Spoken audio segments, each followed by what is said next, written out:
These walls can talk. Open your mind and listen. Trailing down these hollowed halls, can you hear me? Staring down these storied walls, can you see me?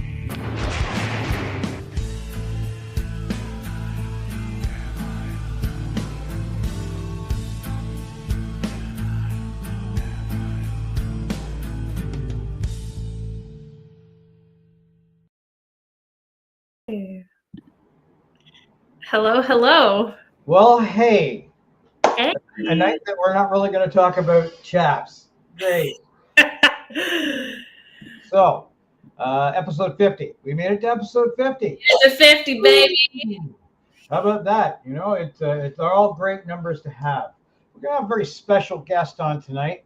I've been kind of harassing him for years. And then at the Taps family reunion this year, he approached me and asked me to set this up, right? So I was pretty happy for that, and it's a good way to let's say end the year if we wanted to take a break for sure.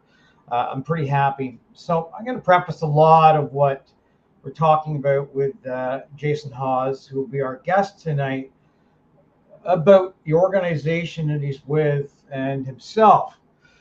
You know, man, it always has such a mean MFing beard face. And you know, like if you have that picture up there at the reunion, listening to, or the other one, either way, listening to Steve and Jay chirp at each other is absolutely legendary stuff. It really is. It's great. I really wish I could have gone. You should. I had a baby this year, and No, that was your mistake, not mine.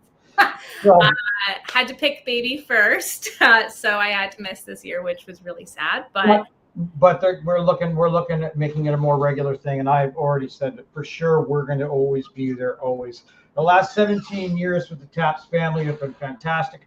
We've had an opportunity to co-investigate, and I think that's really important to collaborate with other teams. We've co-investigated with about 40 Taps family teams. Yep, they were up there chirping each other at that point in time. May or may not have involved a drink or two. Don't know. So, you know, the great thing about that, the influence you get from people, and it's just that true family feeling. I mean, I know other people part of different paranormal organizations that they get a little symbol. Hey, look, right? You just get that with an email. Man, when we got onto the Taps family, it was like a 3-month project of putting together, all of our job reports, who we've investigated for, getting letters of reference. So we have that Taps family logo on our website. We're proud of it. And frankly, other than Chaps shirts, I have Taps shirts. So basically my life. I wore my Chaps shirt tonight instead of the Chaps shirt. I have so many stories that are based around the family that Jason Hawes created. And the fact that we're such a network of people that okay, I don't understand the answer to this. Can I forward this to you? How about we listen and tell me? Like I do this with CPRI, a number of teams. And Sandy and I have such luck. Like Sandy and I went to Europe to meet with the TAPS team. You know, we've gone down to Virginia. You know, we've gone through Kansas and Oklahoma and all that lot. We're going to go all over the place. And these reunions are fantastic. Always have a lot of giggle snort stories that come out of them too, frankly. Some of them are more embarrassing than others that I can't mention because maybe Jay will remove me. But really, and now we talk about Jason Hawes, right? And here I am. I'm blowing the mythical smoke up the backside as he's behind the scenes there. So like to me, you know, there were older paranormal shows. There were Search of and all that kind of stuff. But like to me, as a Gen Xer growing up, you kind of had, three. You had Most Haunted, which is where you wanted to listen to the lady scream, and she was on green monochrome, and you got to have the Scottish in there, and everybody was psychic, and I can feel it going up and down my juglies, right? You had that. But they had castles, and it was fucking cool. And you had Paranormal State. Everybody was a demon following him around. It was against one person, but it would get to a younger audience. Then you had Ghost Hunters, which to me is the godfather of paranormal TV, right? You got these guys that come in. Jay, again, like what you see on TV is what you're going to get in person. But, Jay chirps his own team members, real honesty amongst everybody, and the cynical mind once in a while, but truly wanting to help people, right? So I'm pretty proud and pretty happy to have Mr. Jason Hawes, founder of Chaps and Ghost Hunters TV show, many other things on the damn show. So why don't you bring him in? All right, here we go. Hello. What's going on? Lots tonight, obviously. So I think I will. I don't know. Are you keeping an eye on the comments? Are you doing the comments? I can see all the comments. I have no technical ability to do two things. Yeah, you make that pretty obvious, Dave. So it's fine. Fiona's got it. I can move them onto the screen so that we can kind of look at them, but also I can keep track of like actual questions that are there. So Fiona, I guess you and I can go tit for tat while we throw in some stuff from the audience.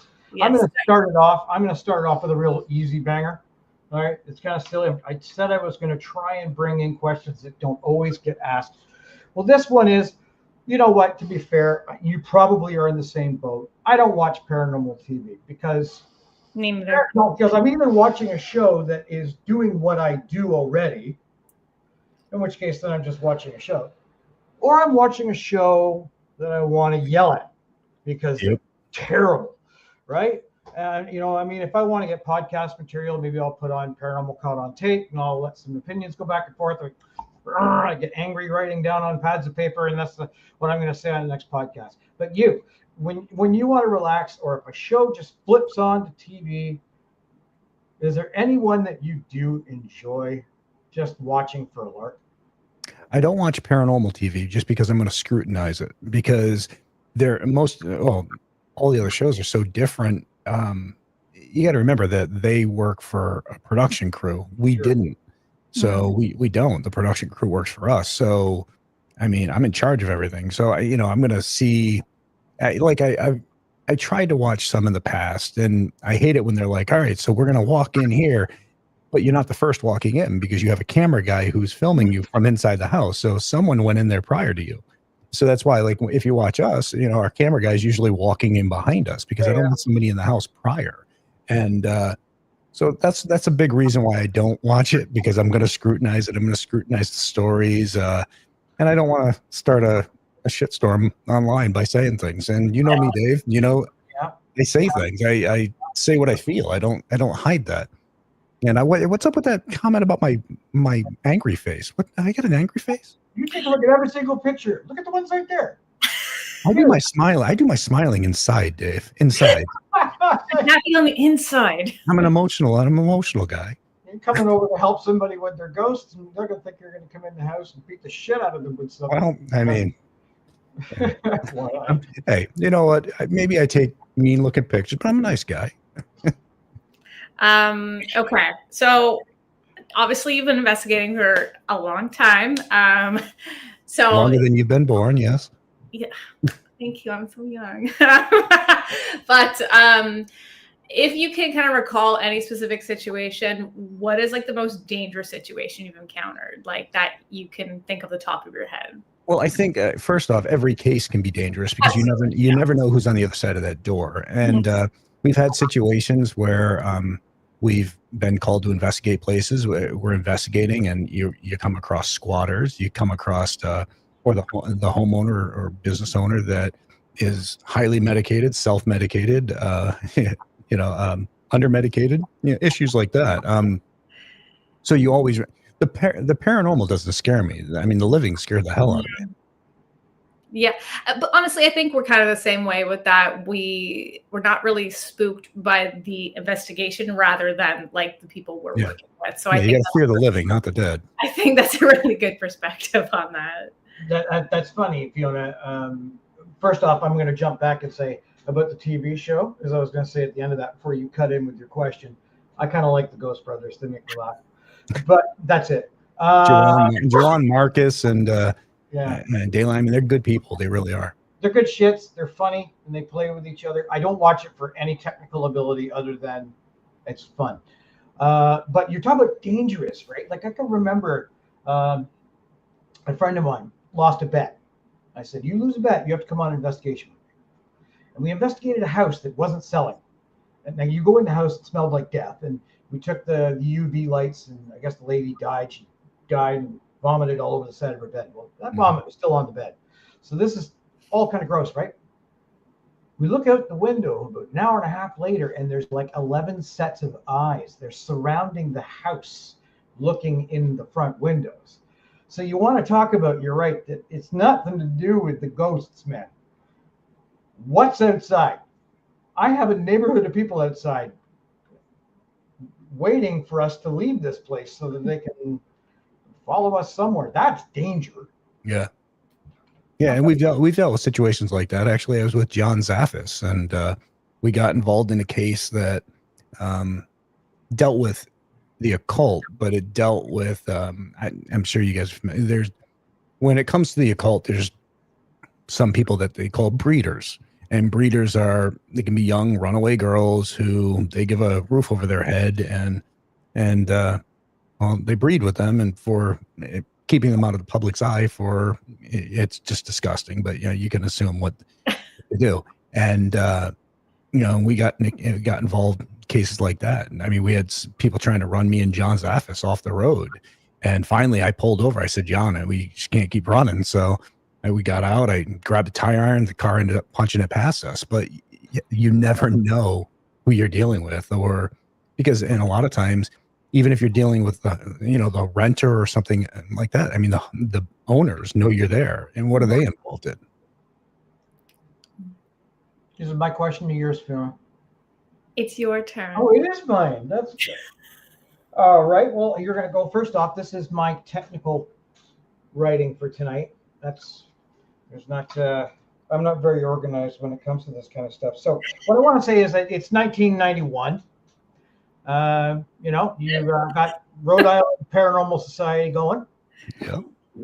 Why don't you open up your equipment case and tell me kind of what you got there, and maybe what are you still using from there?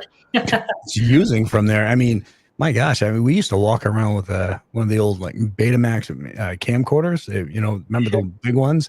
And the thing had to weigh 30 pounds. Yeah, 35 pounds.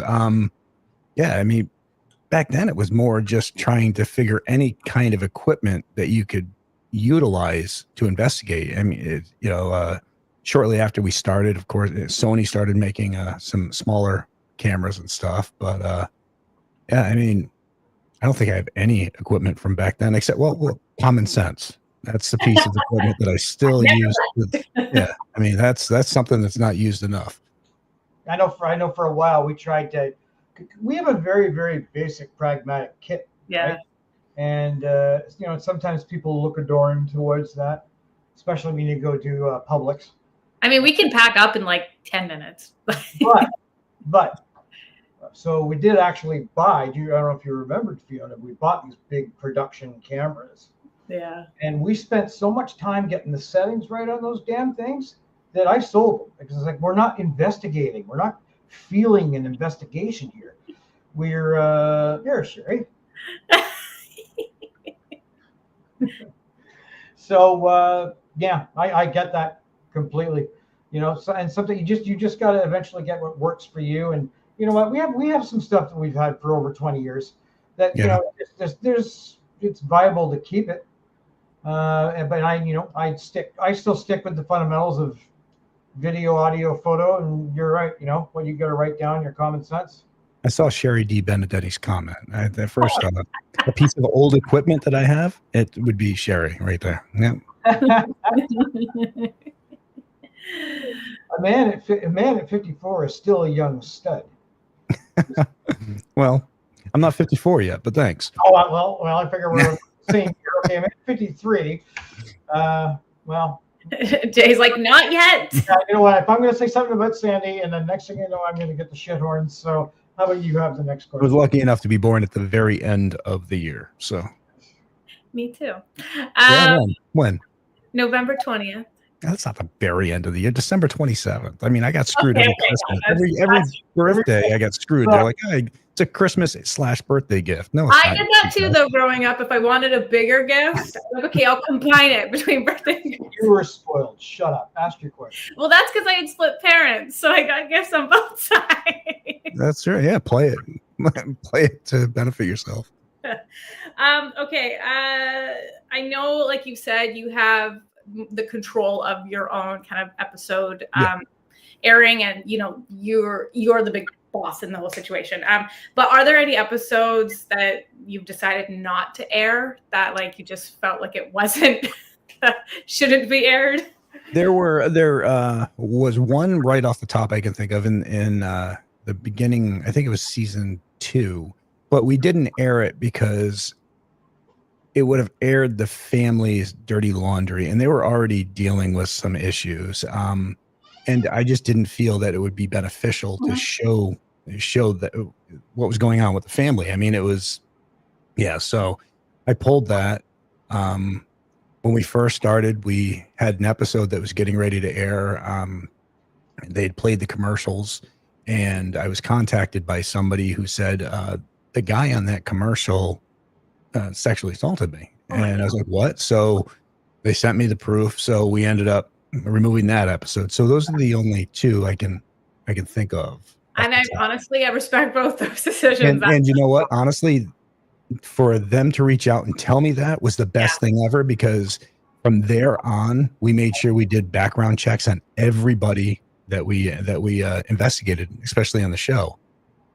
No, that makes sense. And those are some pretty fair reasons not to air. Yeah, because you never know. I mean, you never know. Again, you never know who's on the other side of that door, who's calling you in for help. We ran into that. We investigated a beautiful heritage home here in Oshawa, and it was run as a daycare. And a guy looked like Shane Gillis, the comedian. And well, I'm not saying it was him. I'm going to out him that way.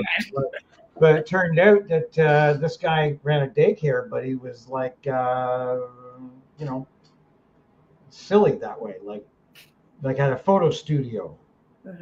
Yeah, right. So that got out of our record books. You know what I mean? It was you will run into those. I mean, at least once a year you'll have a case that you'll walk out either sick and disgusted by the situation, or by them. So now it's my question. Oh, do we have a question? Oh no. I'm starring all of the chat's questions for after hour questions to fill up. So this one's kind of a two-parted question, and I bring this into my particular situation when it comes to Taps family. Like with the Taps family, my growth as an investigator has just exploded because I've had the opportunity to be challenged by fellow investigators in a friendly way. I mean, obviously, like say, for example, I'll use CPRI a lot, Bob Bradley, in the essence of data collection, in the essence of creating trends, in the essence of why am I doing a test when it doesn't have a point, yada, yada, yada, yada, right? So I kind of ask you, and this is a two-part question, who are your influencers? I can't say a word. Who were your influences in getting started and growing as an investigator? And having probably worked with a ginormous amount of other teams, has there been any further influence from those teams and how it affects the way you investigate today? Is this the part that I'm supposed to say the chaps that you're sending one over? Is that all right? Yeah, it will sound like I can put on my website. Is this that deal we made just prior to the? No, I'm just kidding. When it comes down to influences, you know what? I don't ever want to come off wrong, but there really weren't, because when I got involved in the field, the majority of the reason was because when I started looking for answers, all I found was BS. I found people trying to sell the ability for people to view their pictures of moisture and dust and calling it ghosts and things like that. So Orbs aren't real. yeah, so exactly. So I mean, so I really at that point I didn't have any influences because I was new to the field and I was searching for answers myself. So yeah, so it was kind of just trying to figure it out myself and blaze my own trail. And when it comes down to people, I mean, I've worked with some great people, and the majority of them are TAPS family members. And that was the biggest thing because we get cases from all over the world, and it's not like I can be in California or in Canada or something in a blink of an eye if somebody has an investigation. So that's where the TAPS family groups came into play.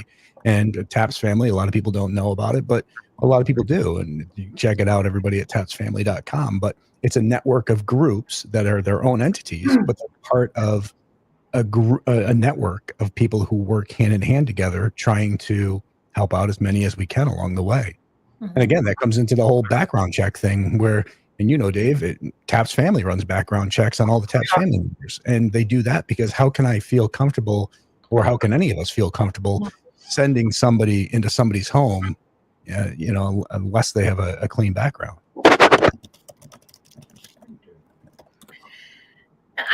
I think you're right, though. I think it's really important because, you know, like you said, it's like having people on your team, even just with a clean background, you know, it's like you said, you're sending them into people's homes. So if you're just kind of being laxy-daisy on whoever's joining your team, then you have no idea how this investigation is going to play out. Or also, you know, when it comes to evidence review, you know, a lot of investigates, like, you know, my dad has termed, is a lot of people play showboat. You know, they really want to investigate and they really, you know, really excited to join the team. And so, you know, we do a full background check and everything turns out. And then the minute it comes to evidence review, they've, you know, vanished. As if, you know, yeah, it's cool to investigate. Let's leave it at that. Until they realize sometimes how boring it can be and what kind of sacrifices you need to make. And yeah, and a lot of people don't realize that. I mean, when we, even on the show, when we investigate a place, we're there for like a week minimum. So, you know, they see 42 minutes that's cut down to an episode, but you don't see the, you know, 80 hours that we actually spent there investigating. Because I mean, if you did, you'd be bored to hell. So yeah. Oh yeah, Sandy, like we just did a case. We've been there four times. Yeah. We've got, you know, 50 odd hours of audio. It's what her life is throughout the day now, just going over audio. And you don't see a lot of people jumping their hands up. Oh, I'll do that.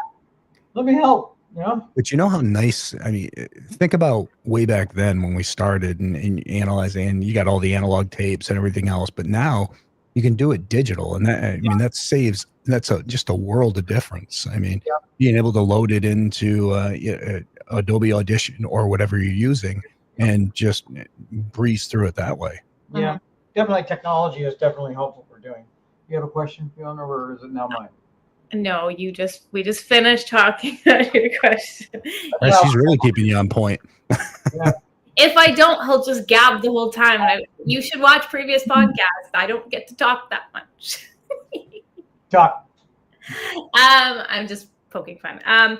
So with the new surgence of AI, you know, taking over the globe right now, I imagine, you know, AI is probably creeping its way into the paranormal world.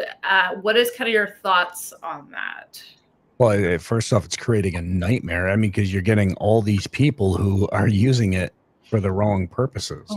I mean, they're using it to, you know, add things to their videos, or, you know, I was just watching some of Kenny Biddle's stuff on TikTok the other day of all these people are just like, they're faking these faces appearing, they're faking all the stuff, equipment flying around, and that's a serious problem, especially seeing.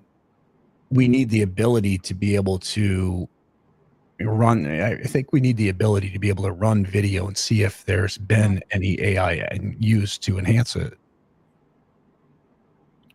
Yeah, I think I think you kind of hit that right on the nose there. Like, I think that's a great perspective of it, because you know what? I even just outside of paranormal, right now they're Facebook Reels, or what I think they're Facebook Reels. It's right now there's a lot of these like trap cam footage of like animals jumping on trampolines, Yep. and unfortunately a lot of people fall for it. And so when it starts kind of creeping its way into the paranormal world, people are starting to kind of like gain a lot of traction for their videos that aren't even real. Like, it's like you haven't even done anything, and suddenly you've got a bunch of like pareidolias in your your videos that did not even happen. And I even see it on like Reddit. I'm part of a paranormal subreddit, and a lot of the time people will post, oh, look at this creepy thing in my bedroom, and I'm like, okay, this is obviously edited. So I think it's kind of frustrating, and I'm glad that kind of on that same thought train there. Somebody sent me something just recently saying, because one thing I brought up years back on the show was the reports of the Top Hat Man. And I've been following that for over 25 years and handling cases. And it's weird how they sporadically will show up in numerous cases will show up in one area, and then it'll stop. How they pop up. But somebody sent me a video the other day. They're like, I caught video of the Top Hat Man. And I watched it, and I'm like, geez, this is freaking AI, and that's what it was. It was AI. Yeah. And but you know what? Somebody who wasn't paying attention to that would have never picked that up. So, and somebody sent me a video the other day about something flying off their kitchen counter. Again, it was AI. So it's like, and that's the problem. It's like, okay, you want me, if you're going to send me in, what's going to happen here is people are going to send me these videos that are faked with AI. Yeah. And instead of me just throwing them away and just walking away from it, I'm going to start showing them and commenting on those. Because it's the only way to really call people out and just call the BS is, if you're dumb enough to send me this to get me to think that it's real in hopes that I'm going to post it and promote your video, well, then I'm going to post it and promote your video as the fake shit you just sent me. But yeah, I've got enough friends in this world. I don't need any more. So it's like, whatever. If you're going to send me something like that, well, then you'll deal with the repercussions that come from it. Well, there you go. Yeah. That actually segues nicely into what I was about to ask. So, obviously, we've got a lot of celebrities getting into the real estate world of buildings of lore, and I give it to call what it is. I mean, obviously, Rife just purchasing the Warrens' property down there. Who knows what kind of gong show it's going to turn into? Airbnb, Wonderland, Dollywood, Paranormal Wood, whatever it's going to be. It's going to be something that's going to make money. Well, yeah, Now, $2,500 a night. Yeah. I like $2,500 a night. Really? Oh, yeah. The Warrens' house. Yeah, it's like $2,000 a night. Now that could up to so many investigators, but I mean, if your team's small, say you only have 2 people, well, then it's still costing you $2,000, and then Crazy. for them to sign off on your video, it's like an additional $300-$400. It's like bullshit. So it's a cash cow. Oh my God, it is. The seasoned investigator he is. And the only people who are going to be able to go are the ones who have decent bank accounts or big YouTube followings or just, a lot of expendable cash. But go on with your question. I think when it just comes down to it, one of the things that's starting to fire my cylinders lately anyway, because I know the man who will not be named, which is where Matt got his experience from, made the comment that Matt he's a seasoned investigator. It really kind of made my groin boil up. Your groin. It was fierce because I'm thinking like, okay, so I've been at this 32 years now, and I don't have millions of dollars. I'm not really good looking, so I don't have the same advantages. But like Perfect jawbone. No, I didn't say about my jawbone. I look good. Not as good as Jay's. Jay's got angry jawbone. My jawbone It's covered by my goatee. How can you tell? Well, my goatee is almost white now. He's really analyzing you, clearly. So, what do you consider a seasoned investigator? Well, I mean, nothing against Matt Rife. I mean, he's interested in the paranormal.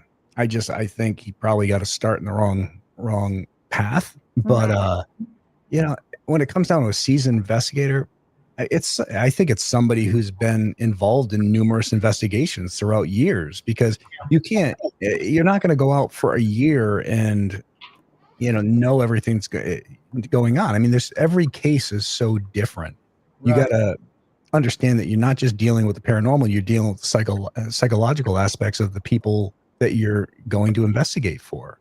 So, I mean, I think though shall not be named, his definition of a seasoned investigator is very different than the majority of the world who has common sense or anybody who's investigated the field. Let's just call it as it is. He says a lot of shit that's bullshit, and he sells it as bullshit. And even when he gets called out, he just ignores it and keeps on pushing bullshit. So, it's I could have still been on that network. I chose not to, because I just could not foresee myself going down the path that I felt that network was going. And I mean, as we can see it's everything's a demon. I'm getting possessed every friggin' episode. Stub my toe, I'm possessed. It was a demon's fault. I mean, it's bullshit. It really is. So I wouldn't take anything he said as credible. No. And I with the whole season thing, I mean, I know people have been part of teams for 20 years, but they've been on 11 investigations. So you got to take that with context. I mean, 32. I've been involved in the field for over 30 years, and I still don't consider myself a professional paranormal investigator. Professional is not the word. I'm okay with experience. I'm okay with maybe I've gained an opinion. I don't know. Well, I would definitely say, you've been doing this long enough. You're a seasoned investigator. If that's, you've done hundreds and hundreds of more investigations than somebody just coming into the field. So you've learned through those investigations, and it's advanced your knowledge, whether it be dealing with the paranormal or dealing with the psychological when it comes down to the people calling you in. So that makes you way more experienced than people who haven't. So, but yeah. Up to you now, Fiona. Your question. I didn't forget. He's going to pick on me about this now for the next 3 years. He still picks on me on stuff that I've said during investigations. So, again, like we've talked before, we've been in, not we, you, both of you have been in the field for significantly longer than I have. How have your perspectives on the paranormal changed since you began investigating? Well, I'm more firm in the belief that there's something after. I've seen so much evidence to support that this isn't it. Mm-hmm. So, now what that is tough to say, because I've seen residual haunts, I've seen intelligent haunts, and I've also seen what appears to be like a time slip haunt, which is like somebody living a normal day in their life in 1950s, and we're living a normal day in our life in 2025, and for some reason they overlap now. So what happens after we pass? Is it just, time's always there. So is it that you're shifted back to a different point in time? Is it that you're shifted on to a different,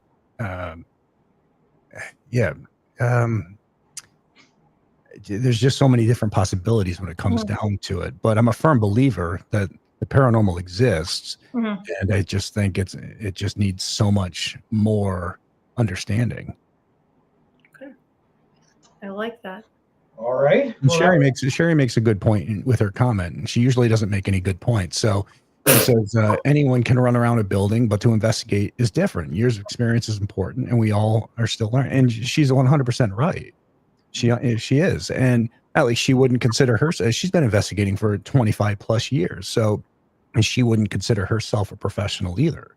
So we've investigated more than the majority of other people. Does it make us better investigators? Well, I think that does, because we know what we're looking for, and we know the little triggers that might, make us pay attention to something or look at something differently. Yeah, I actually argued with someone on TikTok last year because they were posting a video of like an orb or something, and like it was like a 5-minute video of just like all these crazy reactions, and I was like, it's just dust. Like, you're not, like, it's nothing crazy.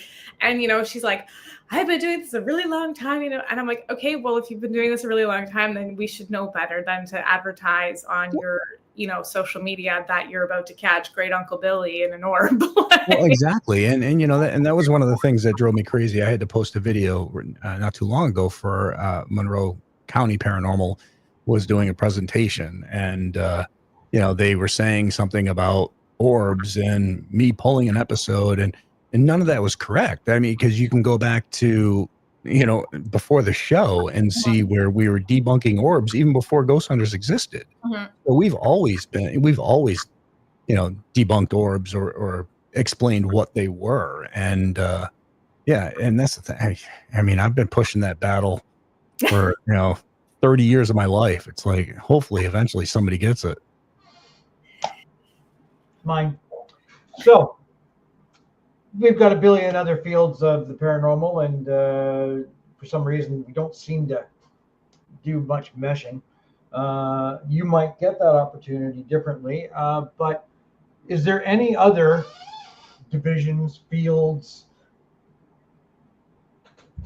of the paranormal that interest you enough that you might take not a break really, but like you know, some time and do it? You know, are you going to be the next Mothman hunter?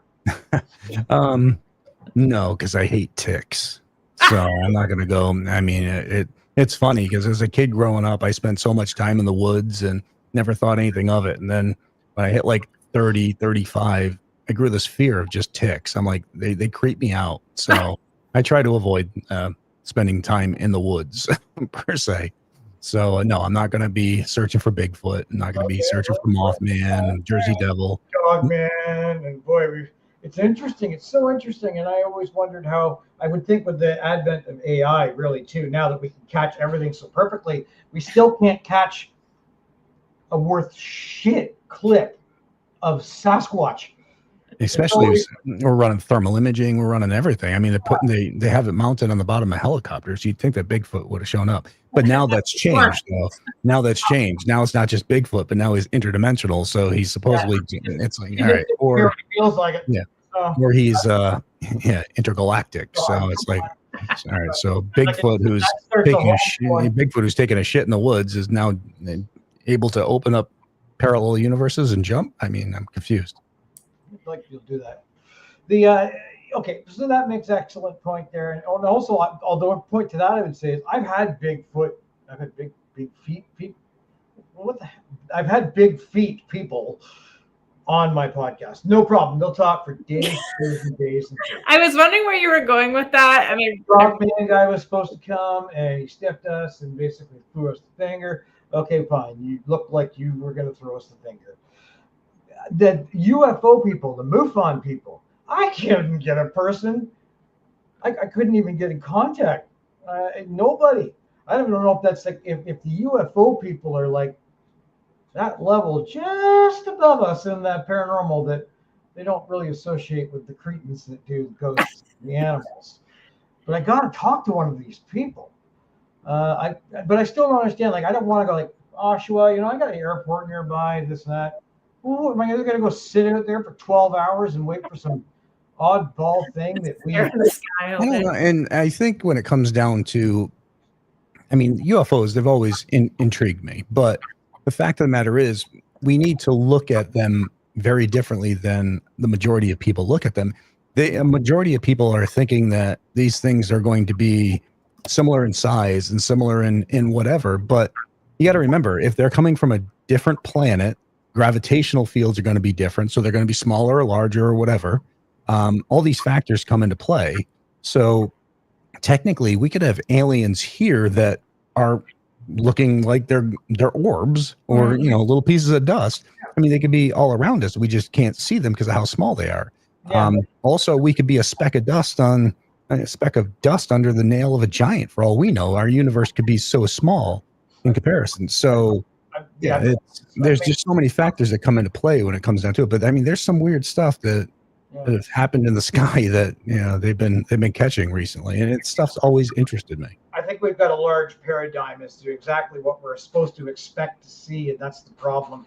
It's the same thing in the paranormal. You know, people always see the cloaked figure in the corner of the lady in white. You have no idea if the spirit is the size of an electron coming through a wire. So I think we need to broaden our horizons. Your question, lady. And then I have one more, and then we get everybody else. I don't have a final question, but I do have a final remark for that topic. The lady in the corner of the room and all the fun stuff. I was actually talking to my dad. I think it would have been about 6 months ago. And like I said, I'm in a paranormal subreddit because I'm a loser. But anyway, someone had posted a photo of their baby monitor like feed, and there was like something kind of near the corner of the camera, and they posted it into the subreddit, and they're like, oh my god, like what is this creepy feature? And people actually had to comment like, you have a squatter in your home, like that's not a paranormal figure, like you have an actual human living in your home that you're not aware of. And that's the crazy part, like you said, like people are dangerous. It's the people that are alive. Like you actually genuinely thought that your house was haunted, and instead you have someone actually living in your child's room while they sleep. That's terrifying. Have you seen the show Frogging? No. No, you got to look up the show. It's called Frogging, and it's PHROGGING. But it's people living in people's homes, and they don't know they're there.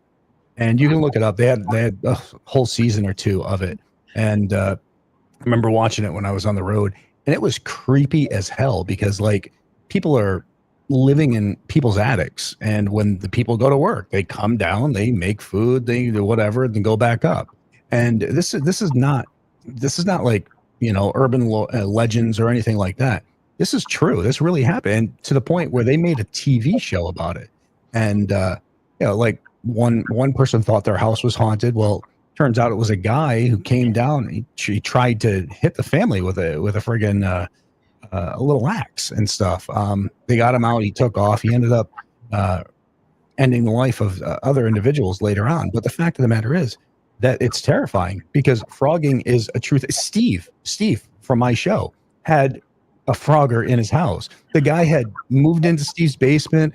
All this stuff, had his place, had his Xbox hooked up and everything down in Steve's basement. I mean, the stuff happens. That's insane. It's scary as hell. Yeah.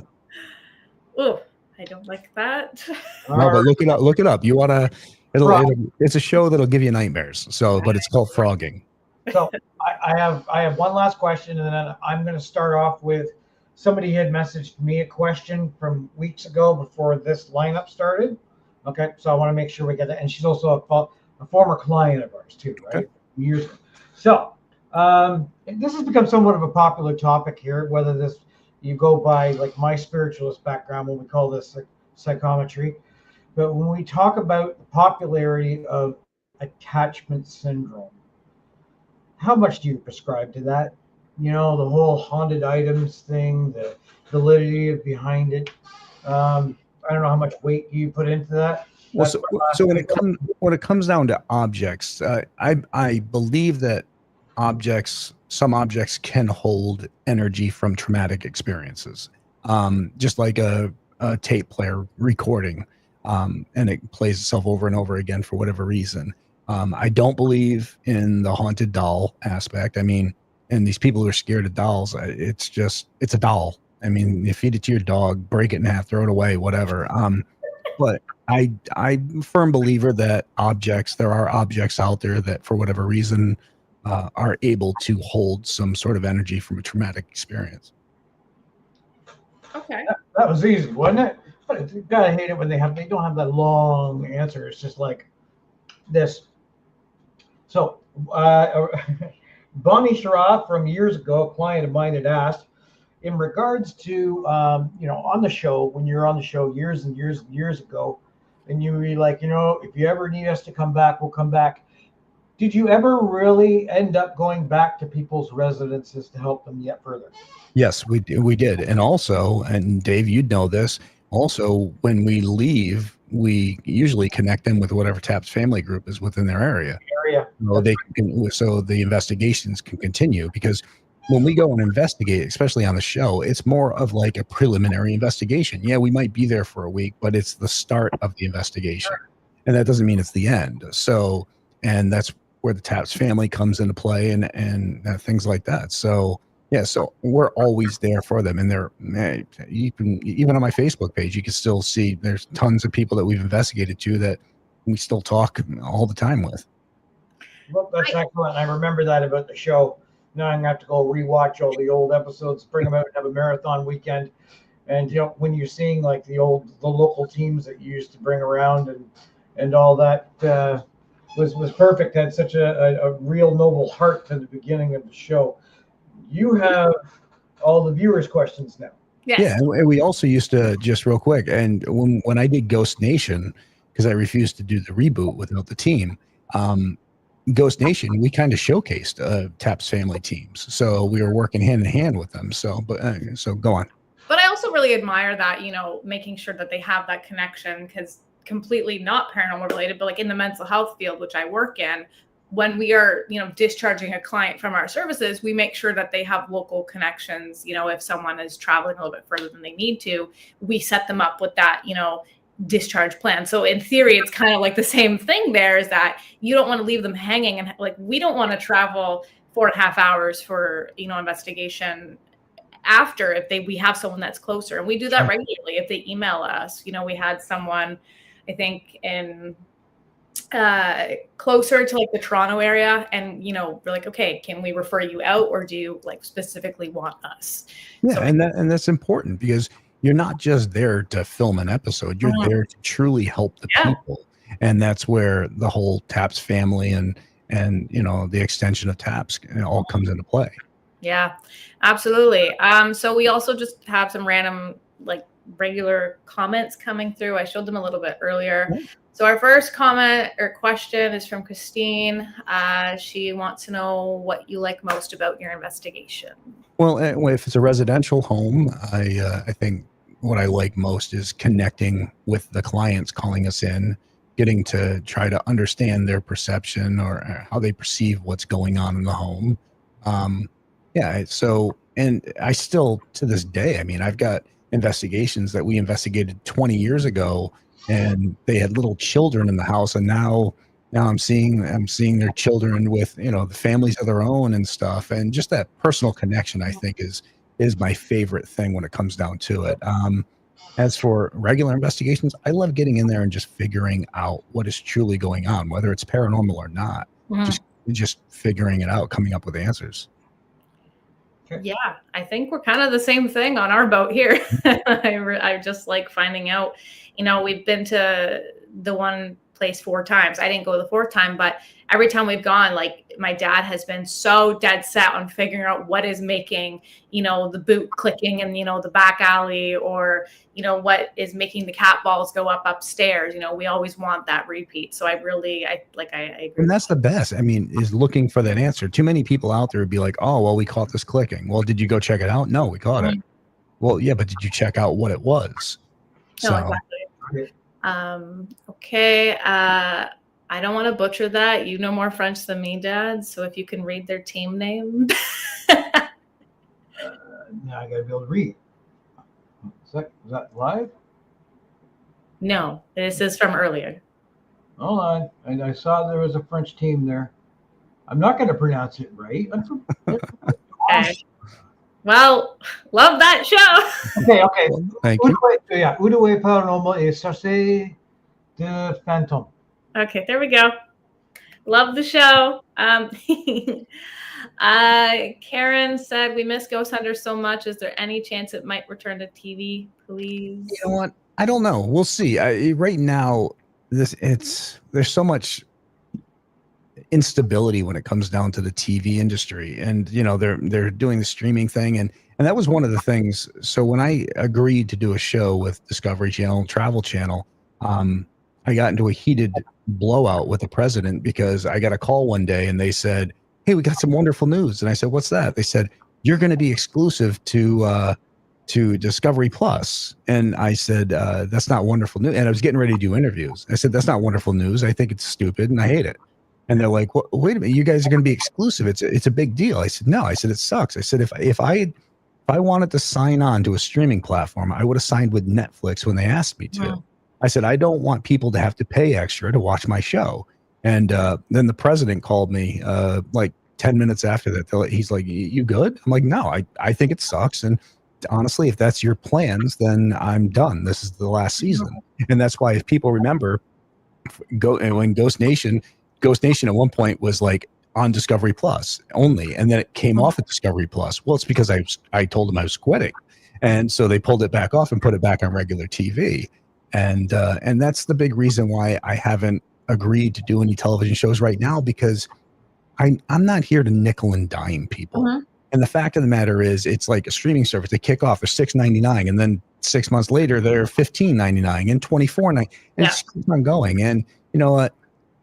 That screws the people. I just want people to be able to see what we do. And secondly, it also screws us, because you got to remember, sometimes you're starting off a show, you do a show dirt cheap, like you'll lose money. I'm a plumber. I do very well. The fact of the matter is, if I go and I film a show for a huge cut of pay and I'm not out working, and under the premise of, okay, well, if it does well, next season I can re-sign better. But how do I re-sign better if I don't know how it did? Because the streaming services don't share their ratings with you. That makes sense. Yeah. So because all the ratings are on their servers, so they keep that private. In other words, to make sure you can't renegotiate, or none of your crew can sit there and say, well, I can't do this for this little amount of money anymore. I can make more just being at home. So, I mean, there's many different factors that come into play with that. Yeah, that's understandable. I wouldn't really want to be caught up in that either. So I think a lot of people don't realize that. Yeah.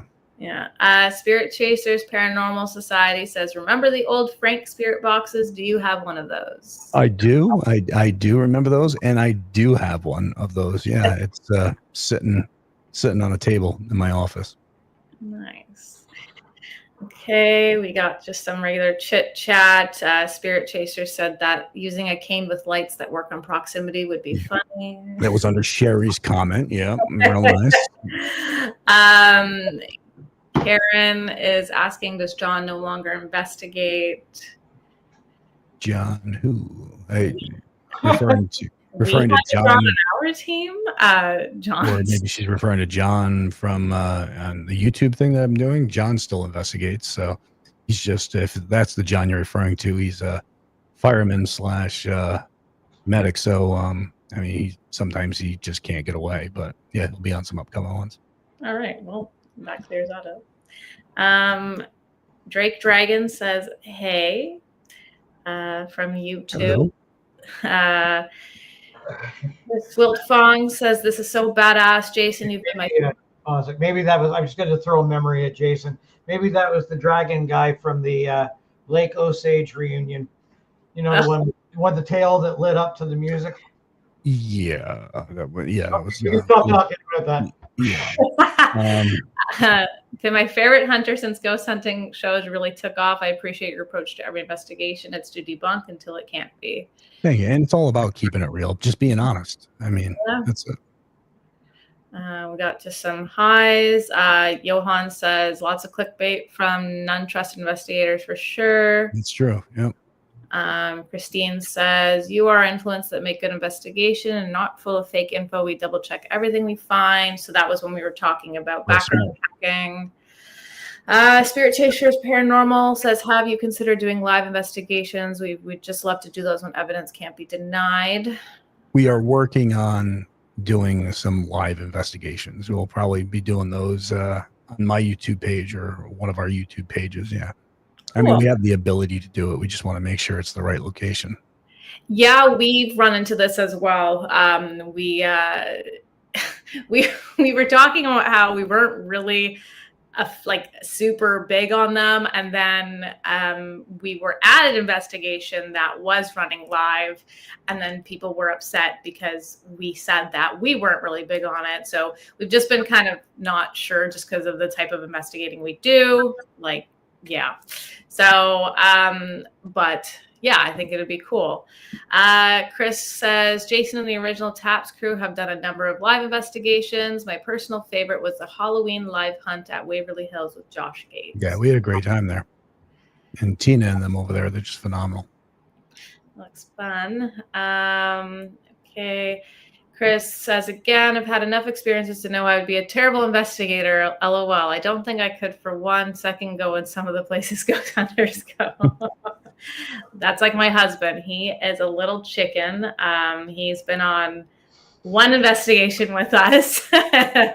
And we had him on the DVR while we were all in a different room. And when we came back downstairs, he was like, "Are you guys done?" And then he sat with us for the rest of the night. Well, it's not for everybody. I mean, some people like to be armchair investigators, and there's no negative to that. I mean, some people would prefer to investigate through your eyes, and that we try to do that for as many people as we can. Spirit Chaser says, every year that goes by and many investigations later, every ghost entity and spirit interactions step up the game with better evidence to prove to the investigator the next step in your personal journey. Entities are smarter than we are, so they almost know us better than you know yourself in some cases. Yeah, maybe. I mean, it depends. If we're talking about spirits from the 1800s, I mean, are they smarter than we are now? I'm not sure. So Chris mentioned how he's been to Waverly Hills before it was famous. Won't ever go back. He lived just about 1.5 miles from it.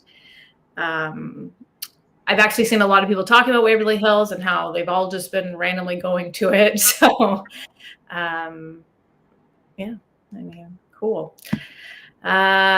Jen says she's often pointing out camera flares and things amongst in everyday photos on some group she's in.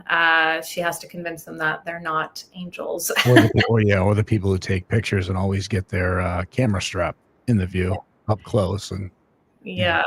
Other Side Paranormal says, good evening, guys. Hello. Chris Wildfong says, a lot of people can make claims hoping they get 15 minutes of fame. Too bad there are so many more people who can pick up bullshit from the real thing. Yes. And that's true. I mean, again, it's, you get these people who are trying to just get clicks because they want to live their life out, as social media content creators. And, and that was one of the things I talked with Jim about when I was deciding I was going to start messing around on YouTube and putting videos up and stuff. I said, hey man, there's a lot of this crap out there. I said, I want to make sure that we're doing it. We're keeping it real. We're doing it the way I've always done it and everything else. And, and he's been a friend of mine for a long time. So he understood that. And that's just the way we're going to keep on going. Yeah. Spirit Chasers Paranormal said, have you ever had a psychic moment of deja vu, the phenomenon of feeling like one has lived through the present situation in the past? Yes. Yeah, I have. I've experienced it. Yep. Nice. I get deja vu all the time and it's really uncomfortable. I know, it'll screw you up. Yeah. Drake Dragon says, wanted to know if the TFM stuff is coming back. Used to travel your way for that. TFM, Chaps Family Management. Chaps Family is here now still. Yeah, I mean, you can see them right at the tapsfamily.com. Yeah. Chris says, to me, the biggest part of activity caught on camera was the school with all the lockers banging and chairs sliding. I don't remember the name of the school. It was a boys' school. Yeah, I know what he's talking about, but trust me, there's bigger frauds out there. So, definitely. Chris has got a lot. I know. It's awesome. Dave Harkin says, hi, Jason. It's Dave from the Ozarks Paranormal Society. I have a question for you. My spouse, Don Fawn, who you have met several times, passed a few weeks ago after 43 years together. Some very notable people in the paranormal field have told me that I need to reach out to him to better my understanding of the paranormal and reach out to him. I feel that he is where he needs to be and leave me be. Honestly, yeah, you do what feels right for you. And I mean, don't take anybody else's word on that. I'm so sorry. Yeah, it's but I mean, if you feel he's where he needs to be, then just let him be. Dave was one of the coolest shits we met at the reunion at Osage. Geez, I'm sorry to hear that, Dave.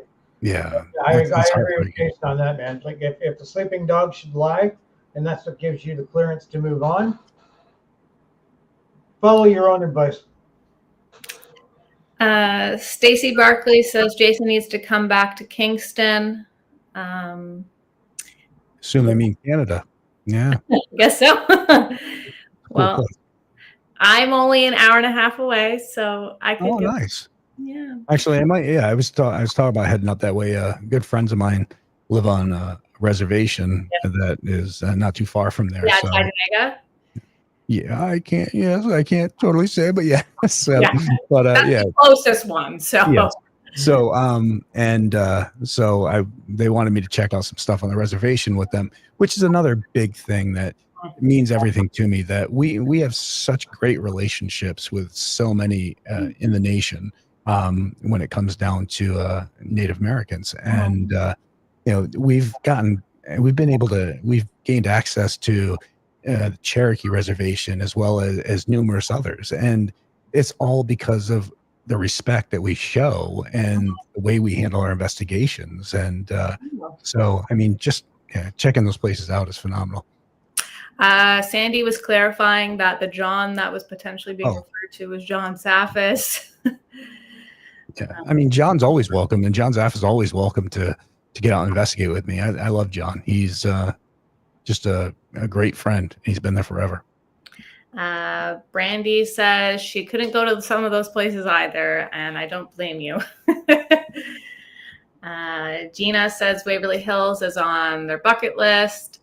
Johan says Bobby Mac, I believe it is called. Have you ever investigated there? We did, and it's been torn down. But yeah, we investigated Bobby Mac. Actually, if you look back pretty far on Twitter, or I think the Side Eye guy just did a video on it not too long ago. Zach and me had a little Twitter fight in public, and it was because we went to Bobby Mackey's, I guess, after they did, and there were all these claims of a head being in a well and all this other stuff, and the lady's body, but we did the research, and the lady was actually all in one piece, and she was at an apple orchard like four miles up the road is where she was found. So all that information was incorrect, and he got very upset that we put the correct information out there. So yeah. Huh. God, it just sucks being honest. I mean, oh, absolutely. Yeah, people don't like honesty. No. Christine wants to know if you ever get really scared during investigations. Only due to the homeowners, the living, not due to the paranormal now, because I never know who I'm dealing with or issues that they might have. Eileen says, hey, Jason, thanks for taking the time out of your schedule to chat with us. I have a big ask. I've been curious ever since Ghost Hunters first started. You had an event happen to you that got you into searching for answers. Would you be willing to share your experience? Thanks. All the best to you and your family. I mean, I had my own personal experience where I saw a Native American, and it didn't make any sense. I mean, you could see right through them. And from there, I just, first off, you initially think that you're just losing your mind. But then you start looking for answers, and that kind of is what thrusted me into the field, is that search. Spirit Chasers Paranormal Society says, what was your most amazing experiment that you've tried that had the most compelling evidence you have experienced? Oh, geez. I don't know. I'm not sure the answer to that. I mean, we've tried so many different things, and yeah, I wish I'd come up with a better answer than that. Sorry. Chris says, I'm not going to pester anyone to come investigate. Here in Florida, we have activity on a pretty big scale, mainly due to the violent history of the state itself. Yep. Actually, I'm going to be in Florida not too long in the future. We're going down there to investigate some locations. All right. And our final comment for the night, just because we're past an hour here, and I'm sure people hate bats. I hate bats. We hate bats too. I think it was Larig now. There was a bunch of bats there, and that was. It's the one thing I just can't. I mean, I can't predict their movement. I mean, the birds, at least, you can kind of see, you can adjust to them. But bats, they're just too all over the place. I mean, you go to move and you actually move into their direction. Yeah. And I never had a problem with bats. I was a kid, I was fishing, and in upstate New York, we used to catch little bullhead catfish. And I remember a bat coming down and got caught in my line. I was trying to unwrap it, and the thing was just flipping out at me. Oh. And ever since then, I'm terrified of those damn things. I really am. All right. That's absolutely fantastic. So we're just, Yes. just over the hour mark, which is what we want to be able to give you back to your life. You know what? The last 18 years Chaps has spent in the Taps family has been an incredible period of growth for us.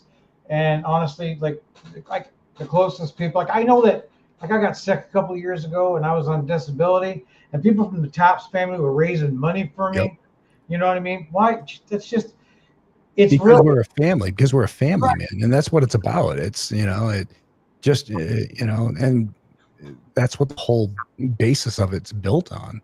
isn't it? That's why, like, we just had the Taps family reunion down in Gettysburg, and it was so great to be able to hang out with everybody. I mean, we haven't seen each other in forever because we had COVID, and that kind of shut down the other Taps family events and everything else. So, Well, we'll be at the next one. Fiona, you will be at the next one. Yes, yes. For the kid. Jason, I want to thank you so much for being on this Thank you. Really. dark side. We want to give you back your life. Everybody really enjoyed chatting with you. Yeah. I certainly did. Fiona, I don't know how to get off of this program. thank you guys so much. And Fiona, it's great to see you, hon. Dave, it's always good to talk with you, and I look forward to seeing the baby, hon. All right. Thank you. You guys have a great night. Stay safe. Bye, everyone.